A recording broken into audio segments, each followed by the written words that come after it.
तुकाराम महाराज म्हणतात की मोक्ष कसा मिळतो. बघा ते आपल्या अभंगातून काय सांगतात बघूया. भीमा तीरवासी तेथे निश्चयेसी काशी, मुख्य मुक्तीचे माहेर ऐसे जाना पंढरपूर. घडे भिवरेशी स्नान त्याशी पुन्हा नाही जन्म, भाव धरून नेटका मोक्ष जवळी म्हणे तुका. तर तुकाराम महाराज म्हणतात की भीमा तीरावरती म्हणजे भीमा आणि चंद्रभागेच्या तीरावरती हे जे पंढरपूर आहे हे काय आहे, हे दुसरे काशी तीर्थक्षेत्र आहे. पंढरपूर हे मुख्य मुक्तीचे माहेरघरच आहे असे तुम्ही समजा.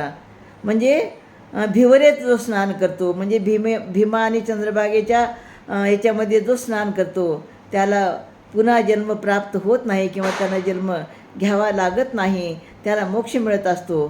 तेव्हा तुकाराम महाराज म्हणतात पक्की निष्ठा ठेवल्यास मोक्ष जवळच आहे. आणि म्हणून भीमा तीरावरती जे पंढरपूर आहे हे खरं तर आपल्याला मुक्तीचं माहेरघरच आहे असे या अभंगातून सांगतात. रामकृष्ण हरी.